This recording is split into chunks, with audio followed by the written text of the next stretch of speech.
Peace and Black Power family. This is your Harlem educator, author, and activist, the Black Liberation Coach, Brother Agyei Tyehimba, filming live in location from that wonderful political and historical village of Harlem, New York. I have a treat for you today, family, and it's my hope that this letter to Black youth, not only will those of us who are older watch it, but I'm really hoping and praying that you will have a younger person with you in their late teens, high school, about to go to college or of college age, or 20-somethings.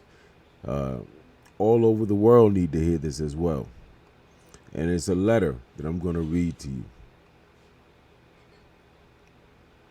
I'd like to ask before beginning, as always, we've just passed the 6,000 subscriber mark, family. I'm so happy. It's been a long time, a lot of work, endless hours, but all worth it to get to over the 6,000 subscriber mark. And what I'm hoping is that I can appeal to my community of brothers and sisters who appreciate the channel, our content, our intent, and what we offer the people. And that you will help us in our campaign, our drive, to reach the 10,000 subscriber mark by January 31st of the new year. And if you're on the channel watching now and you haven't as of yet, please click that red subscribe button in the lower right hand corner. And now let us begin. Here's my letter, specifically to my children, but by extension to all of our young people. I often reflect upon my own life and experiences to find meaning in them. I've worked with Black and Latino youth and their families for most of my life, so naturally I've given much thought to my own youth. What did I think about in my youth? Well, I was trying to establish who I was, what I was here for, what was my identity. I was curious about and awkward with the young ladies I found attractive. I was trying to balance my love for football, hip-hop, and things of that nature with my growing Black liberation consciousness. Was fighting, fighting and snapping, and it was snapping we call joking your friends and your friends joking you as part of my, I guess you could call, Black boys' rites of passage. Trying to resolve the disparity between what my parents and family were teaching me versus the messages and the lessons I was getting through television programming, movies, and the media. I was contemplating my future career. What would I do with my life? How would I maintain a family? And often I felt thoroughly confused about all of the above. Now, much has changed since my childhood, adolescent years, and yet some things never change in this sense. Our young people still struggle with identity issues, body image issues, being accepted, peer pressure, what they're going to do with their life, etc., etc. This is a summary of advice for my own daughters that I believe Black youth in general might find helpful as well. And if I may be honest, many of we adults may find these life lessons helpful as well. Number one, listen to those who are wiser than you and more accomplished than you, especially when they are giving you advice that will make you better. Only fools resent wise and thoughtful advice and appreciate nonsense and disharmony. Don't let your pride or ego get in the way of you getting information that can really help to empower you. 2, identify and begin fulfilling your purpose in life. Don't float around aimlessly like a feather in the wind. You'll be surprised at how this will keep you out of trouble, away from foolishness, and away from counterproductive activities and people. Number 3, avoid being hasty or impulsive. Don't be quick to respond or react to everything. Focus on understanding and perceiving things and people as they truly are. not as you wish them to be. Defensiveness is a sign of immaturity, and this quality gets in the way of your personal growth. Number 4, discover and be your authentic self in all of its dimensions. Then work on expressing your authentic self accurately and eloquently. Don't falsely represent yourself to others. An authentic jerk will often be more respected than a fake role model. Number 5, the things you produce or that emanate from you, including your own children one day, are a reflection of your work ethic, your values, and your priorities. Study and closely observe what people produce and create. The things you produce and that emanate from you say more about who and what you are than any words from your mouth. Number 6, you are a culmination of your decisions. Learn early on how to make wise decisions. The decisions you make are a reflection of your wisdom or lack thereof, and you will often feel the effects of your decisions long after you make them. Number 7, integrity is defined by how closely what you do corresponds with what you say or the principles you supposedly believe. Mistakes, which we all make, will be forgiven. Being dishonest with yourself or others, however, is a much more serious offense that creates negative karma and outcomes for you. Number 8, spend a great portion of your time investing in your talents, intelligence, and character. Use your youth to prepare for an empowered and properly equipped adulthood.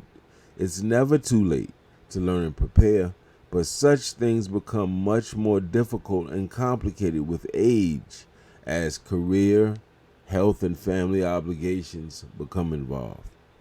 Be wary of those who don't invest time toward empowering and enriching themselves. This is a huge red flag that will come back in negative ways to hurt them and those closely associated with them, like yourself. Number 9, don't put too much stock in what people say. Pay close attention to how people use their time, what discussions or activities energize them, and who they consider close friends and teachers of theirs. Oftentimes, these factors will tell you all you need to know about people, including yourself. I'm going to stop before going forward. Again, if you came in late, this is another part of our Truth for Our Youth series where we're talking specifically for and about our young people. And the intention of this is that parents will watch these episodes in the Truth for Our Youth series with their young person present and can pause the video, talk about it, ask questions, use this as a springboard to bond and communicate and understand and teach your young person. So, continuing, number 10, remember this law of physics. It's called the law of inertia. A body at rest tends to stay at rest unless a force comes along to move it. And a body in motion tends to stay in motion unless a force comes along to stop it. In life, you will find that some are bodies in motion while others are bodies at rest. Observe this physical law at all times. And most importantly, make sure you are not a body, make sure that you are a body in motion. 11, people will always make their own judgments of you, fairly or unfairly, accurate or inaccurate. Some of their criticisms about you will be valid because no one is perfect. At the end of the day, though, let your consistently excellent work, accomplishment, and network of appreciative and loving relatives, friends, and associates speak for you.